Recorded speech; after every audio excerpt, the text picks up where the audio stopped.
Hello বন্ধুরা, কেমন আছো? আশা করছি সবাই ভালো আছো। আজকের আমি কিছু গল্প কিছু আড্ডায়, হ্যাঁ এটা সবাই জানো না না, কিছু গল্প কিছু আড্ডা। তো এটা আমি করছি যারা সেলিব্রিটি আছে বা আমাদের মধ্যে যারা এই আড্ডার মধ্যে আসবে, সেরকম আমরা প্রত্যেকবারে কাউকে না কাউকে আনবো। তো আজকের প্রথমে যাকে আনছি তিনি হলেন একজন গীতকার, একজন সুরকার, গিটারিস্ট, আরও অনেক কিছু, কিন্তু বলতে পারছি না, ভুলে যাচ্ছি আস্তে আস্তে কি বলবো, মানে ওনার বিষয়টা। আর সবথেকে বড় যেটা আজকের জন্য আসা হয়েছে, একবার তোমরা এটা দেখে নাও। অতীত মানে কবিতা। হ্যাঁ, অতীত মানে কবিতা, যার লেখক এস গোপাল ময়রা। তো সবার সঙ্গে দেখা করে দিই, এস গোপাল ময়রা। নমস্কার। হ্যাঁ, ও কিন্তু আমার ছোটোবেলার বন্ধু, তাই ওকে আমি গোপাল বলেই ডাকবো, তাই তো ভাই? একদম একদম একদম। কেমন লাগছে এই যে বইটা যে পাবলিশ হলো? আমরা এতদিন মুভি রিলিজ দেখেছি, সং রিলিজ দেখেছি, মানে আরও কত কিছু রিলিজ দেখেছি, আপলোড দেখেছি, কিন্তু এই যে প্রকাশিত বলা হয় নাকি, কি বলা হয়? ঠিক, প্রকাশিত বলা হয়। তা এই প্রকাশিতটা আমরা রবীন্দ্রনাথ ঠাকুর আরও অন্যান্য যে কবিতাগুলো আমরা পড়েছিলাম তাদের জানতাম, কিন্তু আমাদের মধ্যে যে কাছের কেউ একজন এইরকমভাবে একটা জায়গায় আসবে, ও কিন্তু আবার সিঙ্গার, মানে আস্তে আস্তে সব বেরোচ্ছে, আরও কত কিছু আছে। তো আমি আর কিছু বলবো না, যার ইন্টারভিউ নিতে এসেছি তারই কথা তোমরা শুধু শোনো। বইটা মানে অতীত মানে কবিতা। এই বইটির নামটাতেই আসলে সব কিছুই আছে। এবং তুই প্রশ্ন করলি যে বইটা প্রকাশিত হওয়ার পর কেমন লাগছে। একদম একদম, মানে বইটা প্রকাশিত হওয়ার পরে আমি বিশ্বাস করতেই পারছিলাম না যে এরকম একটা জিনিস হয়েছে। বাট হ্যাঁ, সমস্ত প্রসেসিংয়ের ভিতরেই ছিলাম। তবে যখন হাতে এসেছে তখন অনুভূতিটা একেবারেই অন্য। এবং এই পুরো বইটা সম্পর্কে যদি আমাকে বলতে হয় তাহলে এই লাইনটাই যথেষ্ট, যে অতীত মানে কবিতা। নর্মালি আমরা সবাই যখন একটা বয়স পেরোই তখন আমরা সবসময় ভাবি যে আগের সময়টা বেশি ভালো ছিল, আগের সময়টা বেশি ভালো ছিল। এবং যখন আমরা অতীত নিয়ে ভাবি, অতীতের ভালো সময়টাকেও আমরা মিস করি, আবার অতীতের খারাপ সময়টাকেও মনে করি যে আহারে কত কি কষ্ট করেছি। আবার যখন ভালো সময় থাকে তখন বলে আহারে সময়টা কি ভালো ছিল, আবার যদি সময়টা পেতাম। মানে অতীত সবসময় আমাদের কাছে ভীষণ স্পেশাল। তো সেটা নিয়ে পুরো বইটা লেখা। এবং এখানে বিভিন্ন রকমের অনুভূতি আছে, বিভিন্ন রকমের আবেগ আছে। ব্রেকআপ থেকে শুরু করে আমরা যদি বলি যে স্পিরিচুয়ালিটি বা ভগবান সম্পর্কিত কথা, তো সমস্ত রকমের ইমোশনস এর ভিতরে আছে, সমস্ত রকম ফিলিং দিয়ে এটা গোছানো। আচ্ছা, আমি এর মাঝখানে একটু কাটলাম। ব্রেকআপের কথা এসছে, ঠিক আছে, ব্রেকআপের কথা এসছে, মানে এখনকার সময় জানো তো সব কচিকাচারা আছে যারা অনেক কিছু ব্রেকআপ প্যাচআপ অনেক কিছু হচ্ছে। তো আমি গোপালের কাছে জানতে চাইবো, এরম কোনো কবিতা আছে যে আমাদের মতন, মানে আমার না, আমার বয়স হয়ে গেছে, বাদ দাও, আমাদের কোচি যারা আছে যাদের রোম্যান্টিকের কোনো কিছু বা ব্রেকআপের জন্য কোনো কিছু কবিতা যদি একটু শোনানো যায়। ওকে, আমি জাস্ট একটা কবিতা পড়ছি, মন দিয়ে শোনো। ওকে, মাথায় রাখবে কিন্তু। এটা আমার খুব পছন্দের একটা কবিতা। আর একটা কথা বলে দিই, এই বইটার স্পেশালিটি হলো, যেমন আমি অনেক লেখা থাকলে আমার পড়তে ইচ্ছা করে না, আমি খুব বোর ফিল করি। সো আমার কাছে কথা হলো খুব সংক্ষেপে বলো তুমি কি বলতে চাইছো। তো এই বইটা যদি কেউ পড়ে, যদি কারোর মনে হয় যে অনেক লেখা পড়তে আমার ভাল লাগে না বা আমি একটু পড়তে পড়তে বোর হয়ে যাই, এই বইটা কিন্তু একদমই তেমন না। প্রথমে শুরু করলে পুরো বইটাই শেষ করতে ইচ্ছা করবে। অনেক সময় হয় যে আমরা পড়তে পড়তে মনে হয় যে শেষ করতে পারছি না, বাট এটার ক্ষেত্রে সেটা না। এখানে খুব মানে একদম শুরুতে বড় বড় কবিতা আছে, তারপর আস্তে আস্তে ওটা ছোট হয়ে যায়। আচ্ছা, বড় থেকে ছোট ছোট তো, এবং অনেক বড় বড় কবিতা নেই। সো বোর হওয়ার কোনো জায়গা নেই। এবং প্রত্যেকটা কবিতায় খুব ছোটোভাবে সাজানো, কিন্তু খুব স্ট্রং স্টেটমেন্ট দেয়। ও, তার মানে তুই বলতে চাইছিস যে যেমন দেখো আমিও তাই, কবিতা বা কোনো বই পড়লে না আমার ঘুম এসে যায়, ঘুমিয়ে পড়ি। তার মানে তুই বলতে চাইছিস যে এই কবিতাটা পড়লে বা এই বইটা পড়লে আমার ঘুম আসবে না? না, আসবে না, ইন্টারেস্টটা আস্তে আস্তে বাড়বে। একদমই তাই। মানে যারা বই পড়তে ভালোবাসে এবং যারা বই পড়েও না তারাও যদি এটা পড়ে তাদেরও ভালো লাগবে, মজা আসবে। মানে যারা পড়েই না তারা পড়লেও তাদের ভালো লাগবে। এটা এইভাবেই করা আছে। একটা জাস্ট কবিতা আমি পড়ছি। তোমার শরীরের ভিতর যে শরীর আছে আমি তাকে ছুঁতে চাই। আমার ভীষণ লোভ তোমার ওই শরীরের দেওয়ালে আমার নাম খোদাই করার। ওখানে কয়েকটা ছবি আঁকবো যেটা কেউ মুছতে পারবে না। সময় ঝড় হয়ে ভেঙে দিতে চাইবে, তবে ভাঙতে পারবে না।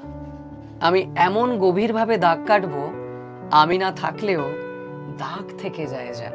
ও বাহ, কিছু বুঝলে? কামাসূত্র বলো না, এর ডিটেলস কিছু করে দেবে হালকা করে, যদি ছোট্ট করে একটা ডিটেলস যদি এর। এখানে যে প্রেমিক সে বলছে যে এখনের সময়টা আমরা যদি Instagram, Facebook, social media follow করি বা দেখি, সেখানে শরীরটাকে অনেক বেশি সামনে দেখানো হয় এবং সেটা দেখেই সবাই প্রেমে পড়ে বা তার ভাল লাগে এবং এরকম সমস্ত এটা হয়। এটা তো ন্যাচারাল যে এটাই হবে। কিন্তু এখানে বলছে যে তোমার শরীরের ভিতরে যে শরীর আছে, অর্থাৎ তোমার যে মন, যে হৃদয় আছে, আমি সেই হৃদয় বা মনকে ছুঁতে চাই।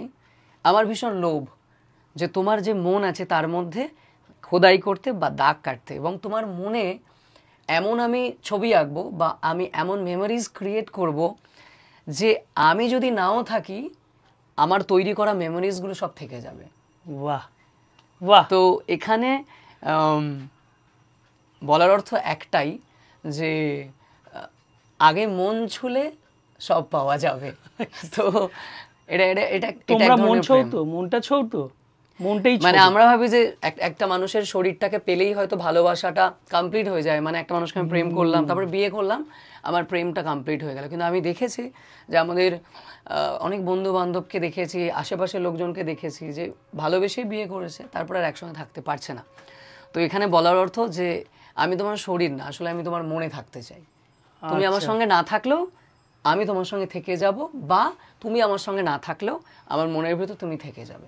তার মানে বলতে চেয়েছিস যে আমার সঙ্গে যারা ছিল, যারা চলে গেছে, আমি তার মনের মধ্যে আছি, তাই তো?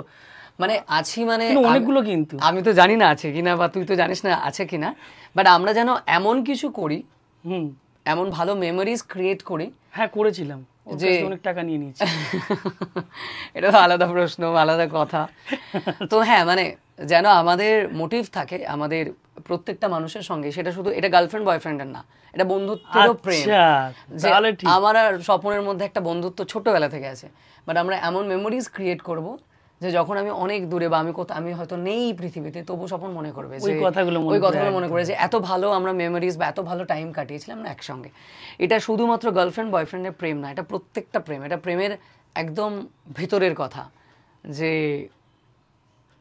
আমি এমন কিছুই করব, অবশ্যই ভালো, আমি ভালোবেসে কারোর খারাপ করে দেবো আর সে আমাকে খারাপ হিসেবে মনে রাখবে, একদমই না। এখানে গুড মেমোরিজের কথা বলা হয়েছে, যে আমাদের বন্ধুত্বেও যেন এমন কিছু থাকে যে আমি না থাকলেও যেন ওই মেমোরিজগুলো থাকে যে আমরা এই সময়টা কাটিয়েছিলাম একসঙ্গে। তো এটা একটা জাস্ট বললাম, এরকম আরও অনেক অনেক আছে। অনেক। এর মধ্যে সবথেকে কোন কবিতাটা খুব ভালো লাগে? সবগুলোই ভালো লাগে, সবগুলোই ভালো লাগে। হ্যাঁ, এটা হয় যে দোকানদার হয়, তার সব মালই ভালো, কোনো মাল খারাপ বললে হবে না, সবই ভালো লাগে আমার। এবং আচ্ছা, এই যে একটাকে বাঁচতে পারবো না, এই যে এটা মাথায় আসলে কি করে যে আমি এরকম একটা বই বানাবো বা আমার কবিতা পাবলিশ করব? ওকে, এটার কোনো রকম ভাবনা আমার ছিল না। আমার এক বন্ধু আছে প্রদীপ, আমরা স্কুলে একসময় পড়েছি, কলেজে একসময় পড়েছি, আমার খুব কাছের বন্ধু। প্রদীপ ভাই, শুনতে পাচ্ছ? তুমি কি শোনো? সো ভালো করে। প্রদীপ, আমি গান লিখতাম অনেক আগে থেকেই, ছোট থেকেই প্রায় লেখালেখি করতাম, তবে গানের উপরে ফোকাস ছিল, গান লেখার উপরে। এবং আমার বন্ধু প্রদীপ প্রথম আমাকে বলে যে তুই কবিতা কেন লিখছিস না? তো আমি তখন বললাম যে কবিতা আমার পড়তেই ভালো লাগে না, তো আমি কী লিখবো? তো তখন ও বলেছিল যে না, আমার মনে হয় তুই লিখতে পারবি, তুই চেষ্টা কর। সো প্রদীপই প্রথম আমাকে সাহস যোগায় এবং আমাকে বলে যে এটা করতে হবে, এবং তারপর থেকে চেষ্টা শুরু হয় লেখা। তবে বই পাবলিশ হবে এইটা কোনো ভাবনা ছিল না, এরকম কোনো প্ল্যান ছিল না, এটা হয়ে গেছে। এবং তার জন্য ঈশানদা এবং ইনিকা পাবলিকেশনকে অনেক অনেক ধন্যবাদ, যে তারা আমি নর্মালি ফেসবুকেই লিখি, এখনও ফেসবুকেই লিখি, ওরা আমার ফেসবুকের লেখাগুলোকে কালেক্ট করে এই সংকলনটা বানিয়েছে। এবং ঈশানদাই প্রথম বলেছেন যে আমার মনে হয় যে এই লেখাগুলো বই হওয়া উচিত, কারণ এটা একটা অন্য রকমের কনসেপ্ট, এটা একটা অন্যরকম ভাবনা। তো তো চল একসঙ্গে একটা কিছু করা যাক। তাই ঈশানদাকে অনেক অনেক ধন্যবাদ, যে ঈশানদা না থাকলে বা ঈশানদার ভাবনাটা না থাকলে এটা হতো না। তুই তাহলে বল যে এই কবিতা যে সবার সামনে তুলে ধরতে হবে, কোথায় গেলে এটা পাবে বা কোথা থেকে এটা পাওয়া যাবে? এইটা আপাতত আমরা 2-3টে নাম্বার দিয়ে দেবো, সেই নাম্বারে কন্ট্যাক্ট করতে হবে, কারণ এখনো এটা স্টোরে অ্যাভেলেবেল হয়নি, খুব তাড়াতাড়ি চলে আসবে। এটা আমাদের ফার্স্ট এডিশন। তাহলে নাম্বারগুলোকে আমরা নিচে দিতে পারি? হ্যাঁ হ্যাঁ হ্যাঁ, ঠিক আছে, তাহলে নিচে নাম্বারটা আছে, নাম্বারটার সঙ্গে কন্ট্যাক্ট করো, আর বাদ বাকি ডিটেলস।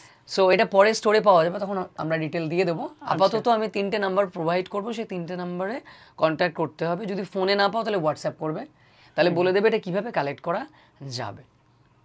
বাহ, সবাই কমেন্টে জানাও তোমরা কি বইটাকেও পেয়েছো বা কার কার লাগবে, কন্ট্যাক্ট তো আছেই। আরেকটা স্পেশালিটি আছে বইটার, এই বইটার যদি একদম শেষের দিকে যাওয়া যায় তাহলে একটা চ্যাপ্টার শুরু হয় যেটাকে বলা হয় দাঁড় ভাঙা আবেগ। এইটা একবার একটু ক্যামেরায় দেখাবে, দাঁড় ভাঙা আবেগ। ওকে, এই জায়গাটায় যদি তোমরা যাও এবং এরপরে যেগুলো আছে এগুলো এখন তো আমরা সব মোবাইল স্ট্যাটাসে দিই, মানে আগে কি হতো প্রেমিকার জন্য কবিতা পাঠ হতো, আর এখন প্রেমিক বা প্রেমিকার জন্য কবিতা আগে পাঠ হতো, এখন কি হয় এখন আমরা স্ট্যাটাসে দিয়ে দিই। ওকে, সো এটা এইভাবেই ভেবে লেখা যে আমরা যেন স্ট্যাটাসে লেখা দিতে পারি, কারণ অনেক বড় কবিতা হলে আমরা স্ট্যাটাসে দিতে পারবো না। তো এই জন্য এখানে 2 লাইন 3 লাইন 4 লাইনের কবিতা আছে, যেমন বাহ, একটা জাস্ট পড়ছি। হ্যাঁ হ্যাঁ একদম। সেটা হলো, তোমরা ভালো না বললেও আমি ভালোবাসবো, কারণ ভালোবাসতে আমার ভালো লাগে। ওকে, আর একটা লাইন, আরেকটা এটা অন্য কবিতা, এটা স্ট্যাটাসের জন্যেই। আসলে তুমি যদি জানতে তুমি হারিয়েছো কাকে, সারা পৃথিবী তল্লাশি করে ঠিক খুঁজে আনতে তাকে। তুঝে দেখা তো এ জানা, এর মানে মিউজিকটা দিয়ে দেবে। সো হ্যাঁ, মানে এটা একেবারে এখনকার মতো করে ভেবে বানানো, যে যেন এখনকার জেনারেশন বা এখনকার যারা আছে তারা যেন, অনেকে বলে যে বই পড়তে ইচ্ছে করে না, কিন্তু আমি একদম হলপ করে বলতে পারি যদি এই বইটাকে পড়া শুরু করে, এই বইটা শেষ না করে সে ছাড়তে পারবে না। সত্যি তাই, আমার তো এখনই মনে হচ্ছে এখনই বাড়ি গিয়ে সারাদিন পড়তে থাকি, ওয়েব সিরিজের মতো শেষ করে দিই, তাই না? আর কি ভবিষ্যতে কি মনে হয় আরও অনেক কবিতা লেখার বা আরও কোনো? আরও অনেক আছে, এটাকে একটু পাতলা করা হয়েছে যেন পড়তে না বোর হয়। যেমন আমি নিজেই বলেছি যে আমার মোটা বই পড়তে গেলে একটু অসুবিধা হয়, তো আমার সবসময় ছোট ভাল লাগে, যে আমি তাড়াতাড়ি করে যেন ওটা শেষ করতে পারি। একদম। তো এটা বানানো হয়েছে এবং এর আবার সেকেন্ড এডিশন আসবে এবং আরও কাজ চলছে, আরও বই আসবে এবং আর একটা বইও আসবে খুব তাড়াতাড়ি, সেটা গল্পের বই, হরর স্টোরির আর একটা বই আসছে। তো সব সাজানো আছে, আসবে একটার পর একটা। তাহলে আমরা আরও অনেক কিছু পাবো। আচ্ছা, যেটা বললাম গীতকার আছে, গিটারিস্ট আছে, সামনে গিটার রয়েছে, একটা ছোট্ট করে একটা মিউজিক যদি হয়ে যায়। এখন বই নিয়ে কথা হোক না, মিউজিক নিয়ে পরে কথা হবে, গান রিলিজ হয়ে যাক তারপর নিশ্চয়ই। আচ্ছা, গানও কিন্তু রিলিজ হয়, কোথায় রিলিজ হয়? গানের বিভিন্ন ইউটিউব চ্যানেল আছে, একটা নেই। আচ্ছা হ্যাঁ, আজ একটু বই নিয়ে কথা হোক, আজকে গান না করলেই বরং ভালো। আচ্ছা আচ্ছা ঠিক আছে, আজকের গান নিয়ে কথা হবে না, আজকের গিটারটা লিখে দিয়েছে। বাট হ্যাঁ, আমাদের একটা নতুন গান বেরিয়েছে, গানটার নাম হলো আরাধনা। হ্যাঁ, এবং গানটি এসেছে সুক্রিয়াদা ব্যান্ড ইউটিউব চ্যানেল থেকে, তো ওটা আপনারা শুনতেই পারেন। এবং আর একটা চ্যানেল আছে যেখানে আমাদের গান আসে, সেটা হলো আপ টেম্পো মিউজিক বাংলা, এখানেও আমাদের গান আসছে। এবং রিসেন্টলি আমরা আর একটা গান করছি স্বপনের সিনেমার জন্যে, ওকে ভগবান, তো সেটাও আসছে খুব তাড়াতাড়ি। তাই আমি গিটার বাজাবো না, আপনারা ইউটিউবে গিয়ে শুনে নেবেন। আচ্ছা, অন্য কোনো সময় অন্য কোনো মুভি আবার রিলিজ করলে সেই সময় অন্য টপিকে, তখন আমরা গিটারটাকে নিয়ে করব। এখন আমরা একদম বই নিয়ে শুনবো। তো যাই হোক, অনেকটা সময় দিয়েছে গোপাল, অনেক সময় দিয়েছে আমাদেরকে, এখনো অনেক কাজে যাবে, অনেক দেরি হয়ে যাচ্ছে, ও অফিসে যাবে, কারণ দেখতেই পাচ্ছ কত কিছু করছে। তো আর সময় নেব না, সবাইকে বলবো এই বইটাকে সবাই এই যে নিচে দেওয়া নাম্বারে কন্ট্যাক্ট করো, বইটাকে নাও, খুব দারুণ লাগবে, অসাধারণ কবিতা, বোরিং হবে না, দারুণ লাগবে, বোরিং হবে না, কথা দিলাম। তাহলে দেখা হচ্ছে নেক্সট ভিডিওতে।